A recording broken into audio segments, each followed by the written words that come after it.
Hi there, my friends. It's Bill McDonald, the reading and writing doctor. When someone asks me if a student should have to read the entire passage for reading, revising, or editing, I'll always say no. You only have to read the entire passage if the question is asking about the central idea of the whole passage, the controlling idea, the thesis, position, the summary of the whole passage, or the focus of a whole story. If it's asking about the main idea of one paragraph, or how to come up with the topic sentence for one paragraph, yes, you need to read that one paragraph. But to help the students who struggle, which is our whole goal of my CREST online training, is let's focus on the questions that only require me to read a couple of sentences, and then we'll build to the more rigorous ones in terms of length. Now, what I've noticed that has happened probably dozens of times in the revising questions, your students have had to have the ability to understand text structural relationships in terms of sentences and relationships in a sentence, to be looking for the Mrs. PBC, things like repetition and run-ons, wrong cause and effect relationships, wrong compare and contrast relationships, because even though we're working on revising in this part 2, lesson 7, I believe we're in for editing, combining sentences, they're expecting your kids to have the skills of being able to look at sentence boundary issues and sentence structure, how a sentence is structured in a relationship in terms of cause and effect and compare and contrast and conflict resolution, etc.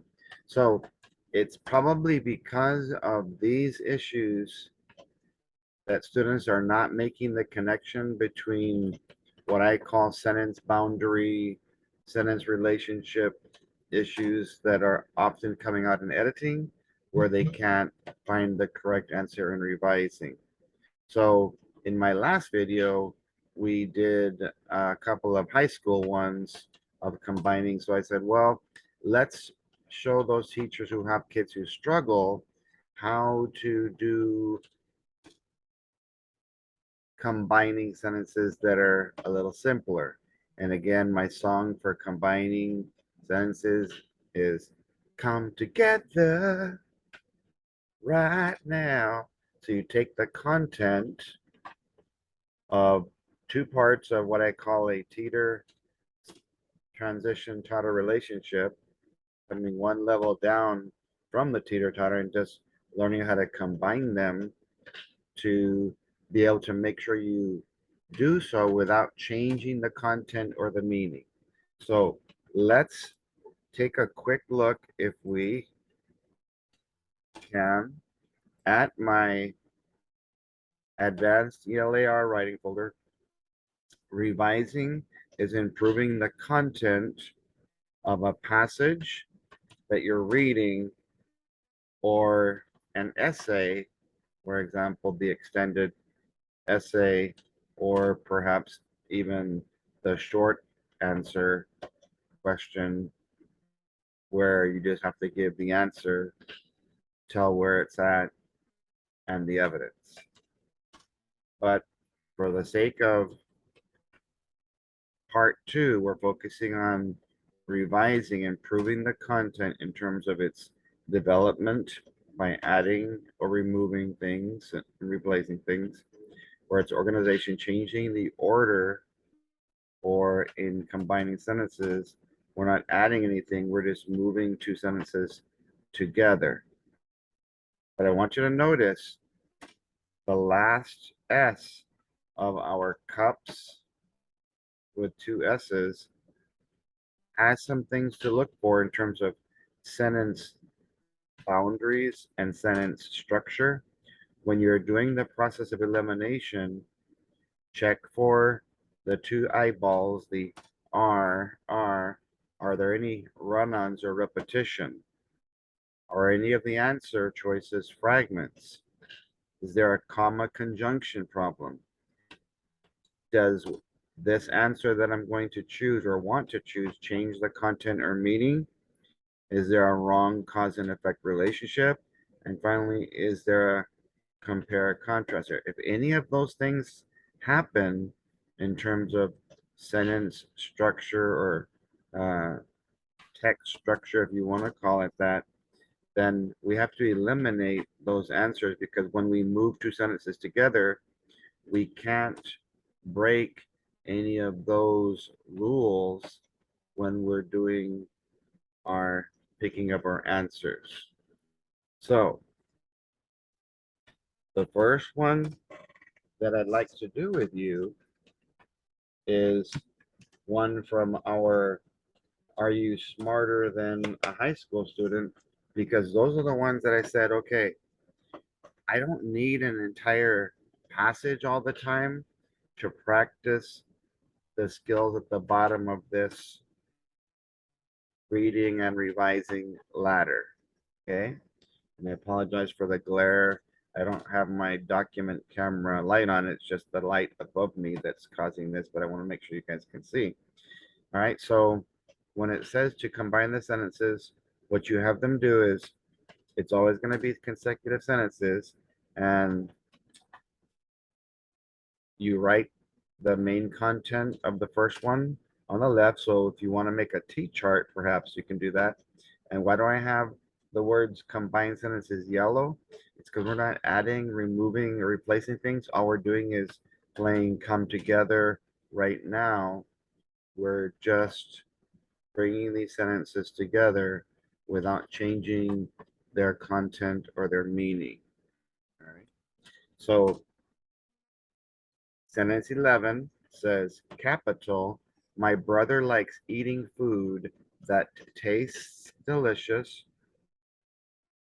or smells great, period. Period. And I bounced the ball on the floor. Capital he, sentence 12, capital he does not seem to be able to know when to resist or say no, and has gained a lot of weight this past year, period. So that's the content. So what I want you to think about is, well, there doesn't seem to be anything wrong with the way it is, but whenever they say revising, they want your students to think, is there a better way? Is there a different way? Um, and the answer choice on this one just happens to be an answer choice that mentions the brother, separates it with a comma to add a little more information about him. So what they do is they say, let's talk about the brother, the subject, then use some information in sentence 12 to add more about him. Then we'll talk about these things that he likes doing and can't seem to be able to do. So let's make sure that I take you to the place where we're getting this from. Are you smarter than a fifth grader? Why? That's the show. Are you smarter than a high school student? It's going to be. I'll go ahead and send you this one. It's in the binder, but I'm using it as a separate document here. I'll send you both revising passages as a separate unit, but in one of them I'm just using the binder, and in this one I'm using uh, Are You Smarter Than a High School Student as a separate document.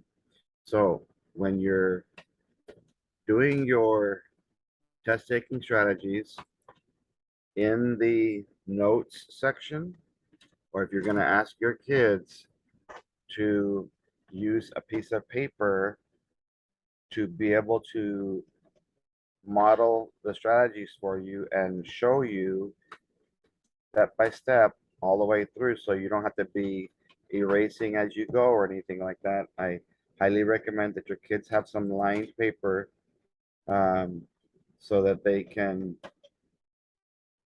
allow you at any time to walk by and check that they are doing the things. Now, for revising and editing, it's very important that you read softly with a whisper phone, or at least read softly so that nobody's hearing you, but that you can hear yourself. The question, and we can read it in the passage.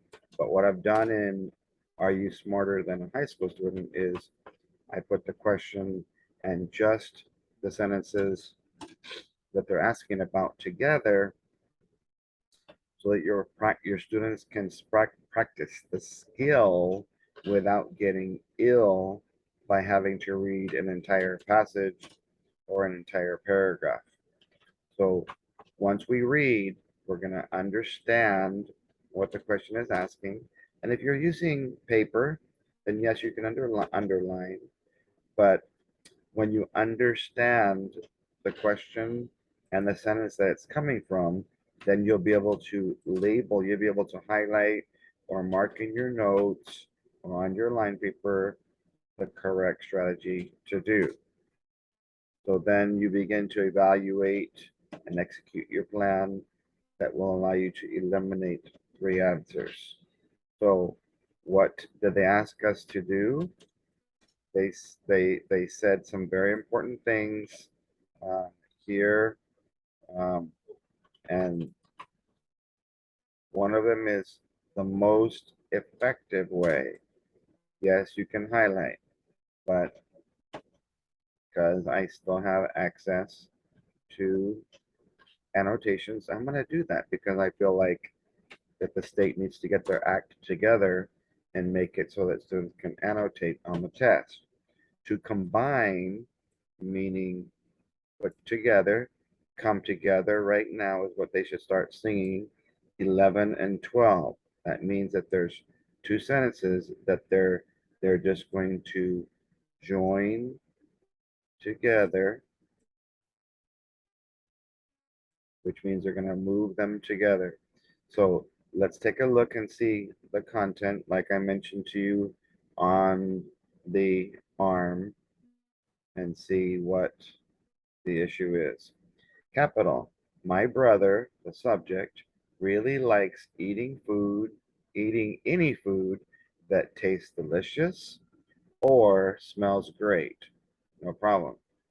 Capital. He does not seem to be able to know when to resist or say no, and has gained a lot of weight this past year.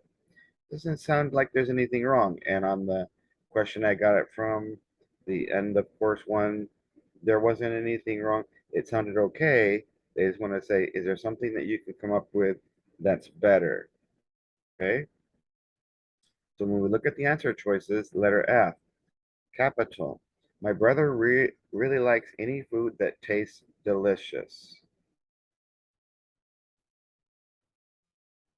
Um, they took out any, so anything that's changing some content, you want to have our little red flag, or smells great, that part's there, because he doesn't seem to be able to know when to resist or say no and has gained a lot of weight. So the content is all there, but this is what I want you to look at on this one. Because the word because is right here, I suggest that you write pause, put it in lowercase, If this is the cause, the second part, according to them, that would mean that this is the effect. So every time that you see the word because in the middle of a sentence, have your students read that part first to see if it makes sense so that the correct text structure, the correct relationship between the two ideas is meaningful. Because he doesn't seem to be able to know when to resist or say no and has gained a lot of weight. In other words, because that happened first, my brother likes any food that tastes delicious or smells great. No, it's the other way around. Because my brother likes any food that tastes delicious or smells great, he doesn't seem to be able to say no, to know when to resist or say no. So letter F is the wrong cause and effect relationship. And that was one of the process of elimination strategies in the sentence boundary, the sentence structure from the editing cups. Let's look at the second one. My brother, and I want you to notice there's a comma there. So we'll identify that comma by circling it. Why do you put a comma? One of the reasons for putting one is if you're going to give me a subject, who, what, who, the person, place, thing, or idea that the sentence is about, and then you want to tell me more about him, who really likes eating any food that tastes delicious or smells great. Whenever you're adding your information, it's okay to do that. If it was a thing, then you could say, um, my books, which are over there by the door, comma, anything that you're adding about your subject, that's okay to separate with a comma. So far, no problem. Doesn't seem to be able to know when to resist or say no and has gained a lot of weight this year, period. So that's a stopping sentence, a stop sign. So there's nothing wrong with that one there. So I'm going to put a little question mark and you can kind of highlight uh, there, or you can, on your notes, eliminate that one or select it. In this case, we were eliminating F and selecting G so far. Letter H, capital. My brother really likes eating food that tastes delicious or smells great. So far, so good. Comma. So since we're slowing the sentence down, let's see they do it correctly. And he doesn't seem to be able to know when to resist or say no, and has gained a lot of weight this past year when the food smells delicious. That's right, when the food tastes delicious. Since taste delicious was already mentioned over here,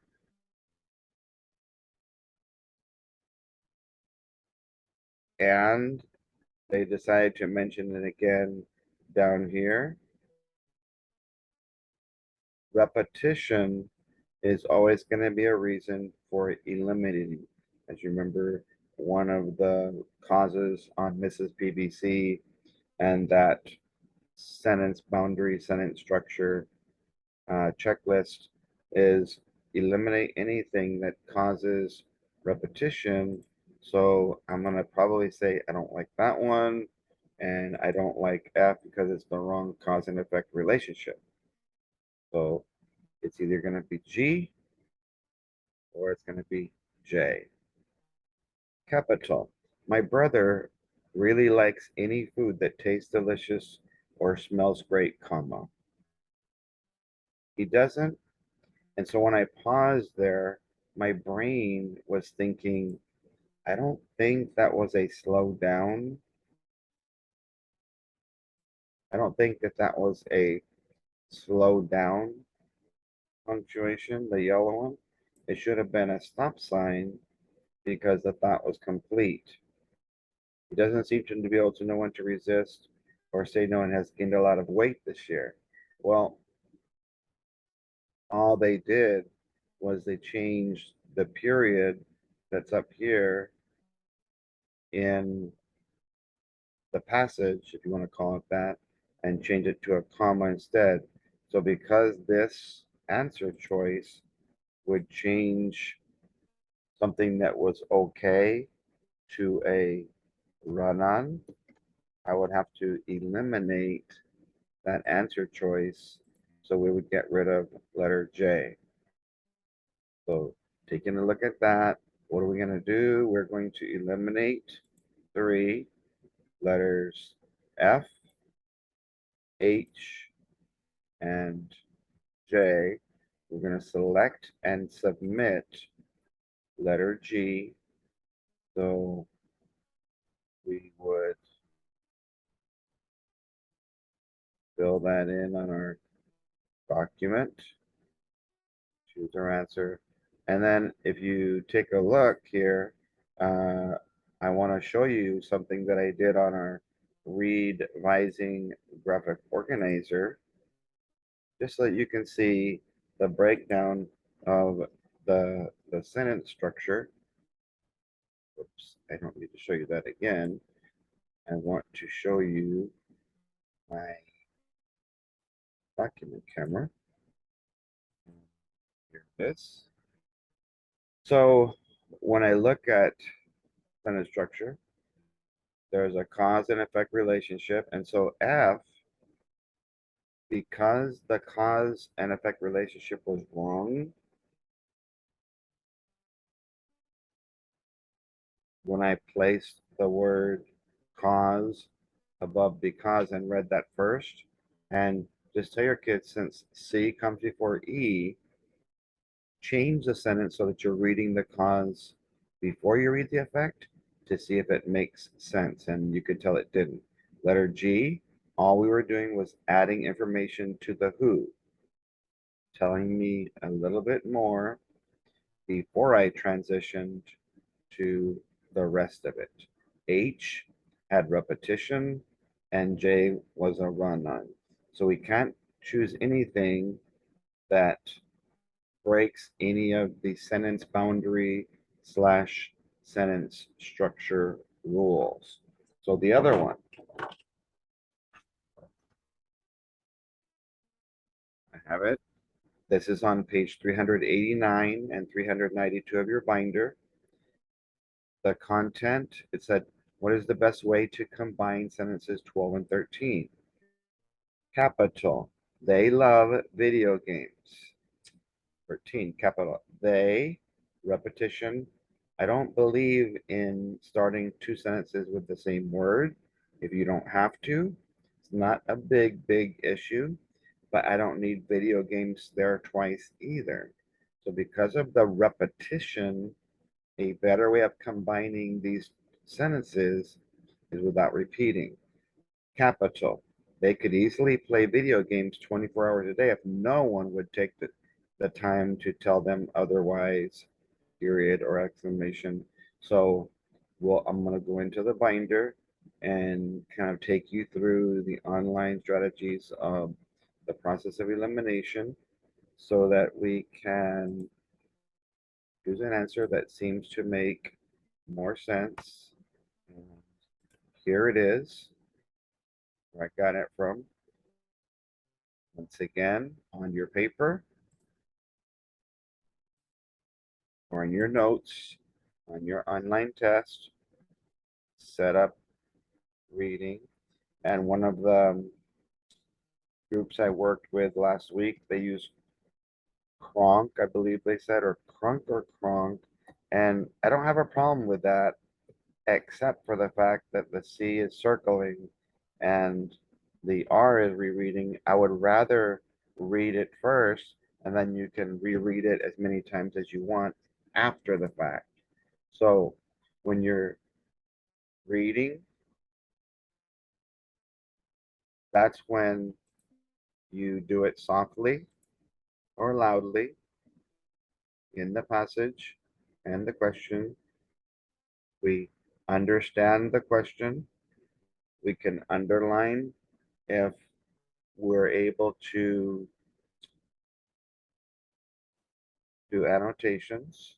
If not, the U will be to understand the question and understand how it's written in the passage so that we can label, we can highlight whatever we need to do, and then do the process of elimination.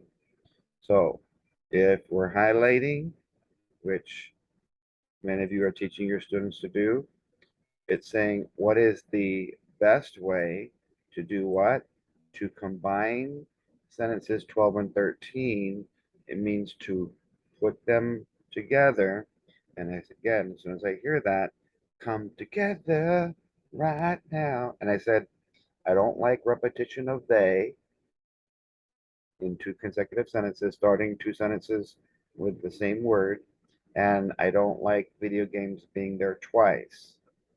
So if you look at the answer choices, we want to pick one that has that content and the meaning, they being the kids, without repeating video games, or they if they don't have to. So if I've got to get rid of one or the other, I would probably get rid of the repetition of video games. Let's try A. Capital.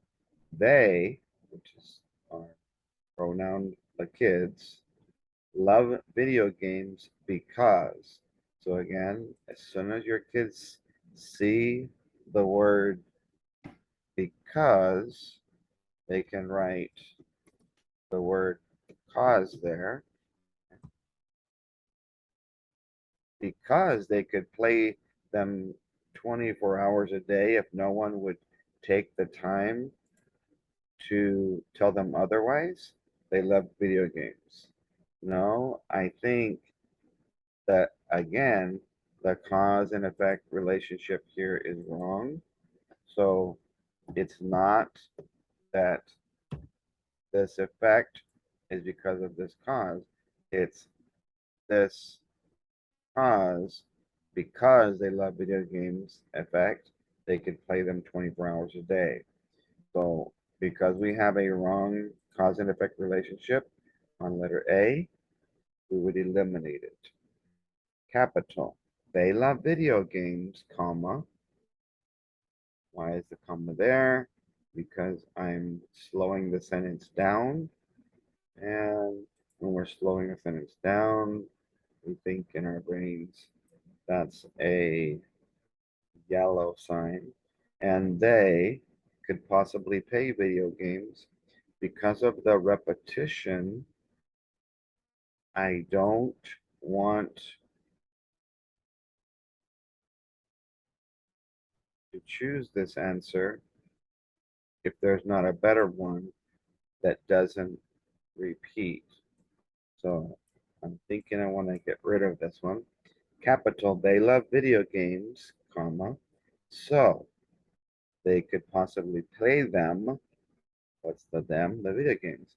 24 hours a day if no one would take the time to tell them otherwise. Exclamation. Since that doesn't repeat except for they, what you tell your kids is which one has less repetition. So far, it's this one.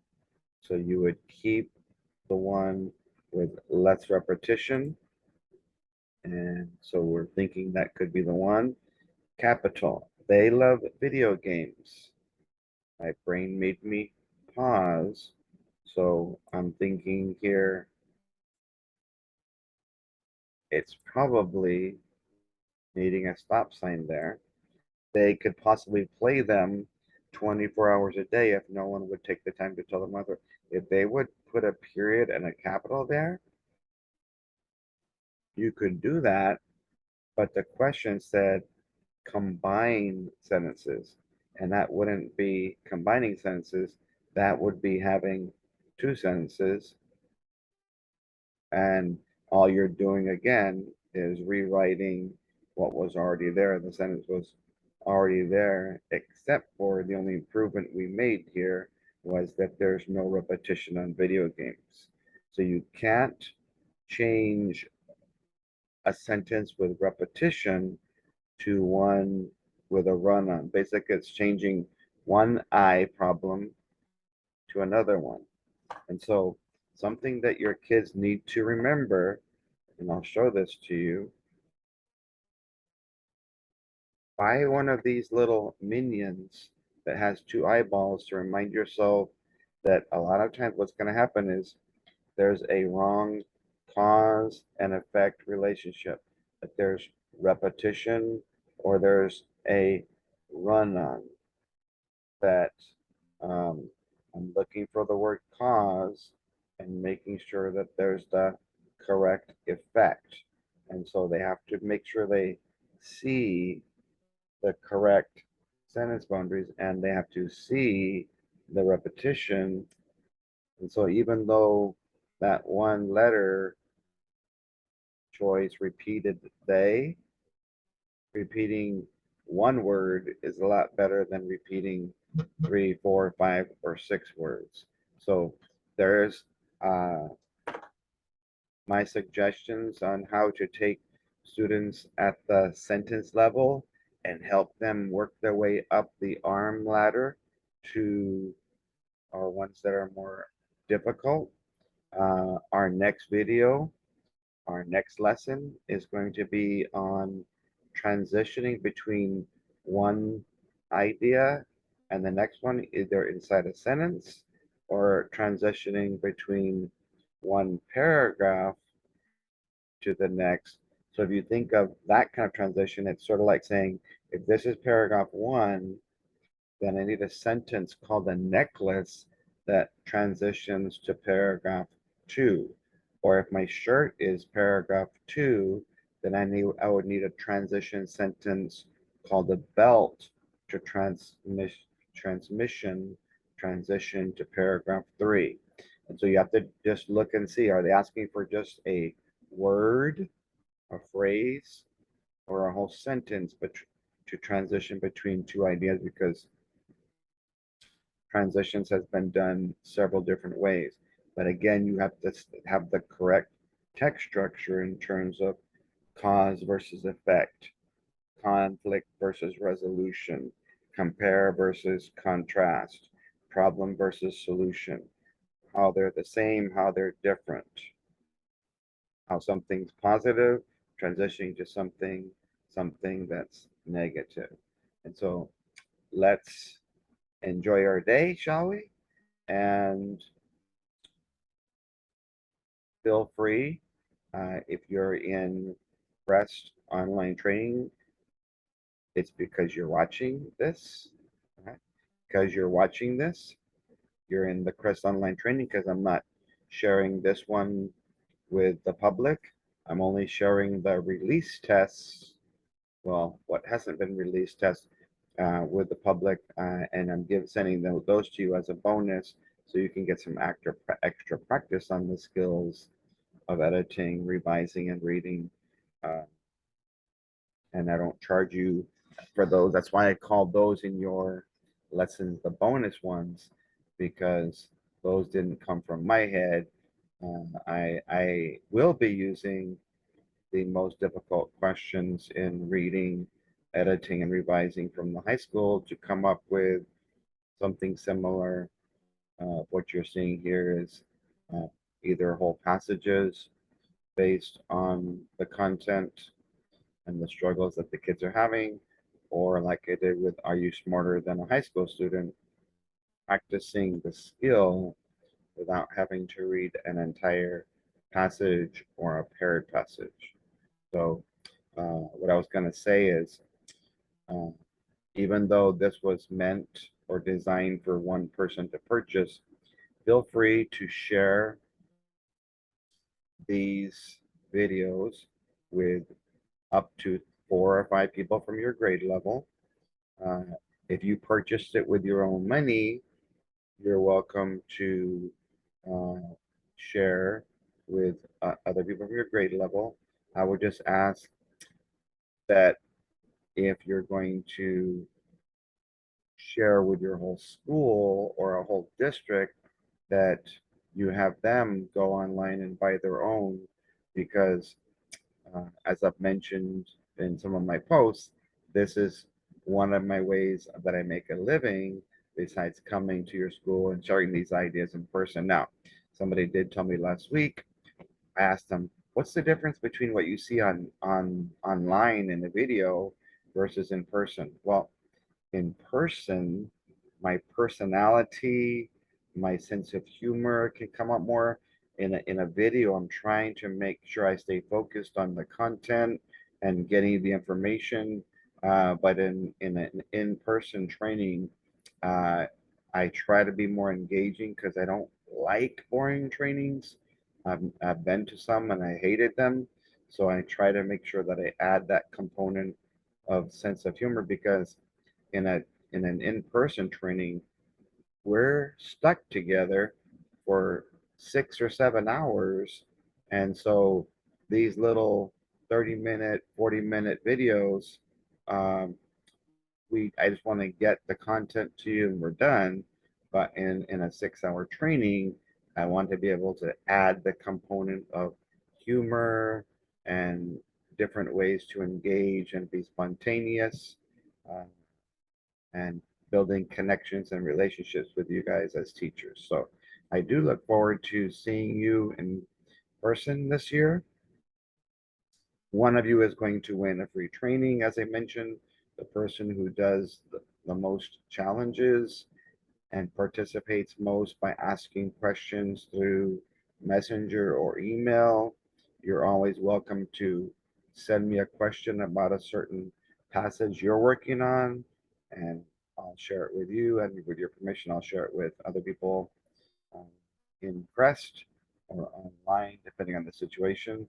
Um, Feel free, like I said, to share any of these CREST videos with teachers from your grade level, and tell your administrators about me, because if I come to your campus because of you and you're a teacher who doesn't control money, then I give a finder's fee of about $100 per day to bless you, because you're blessing me by uh, word of mouth.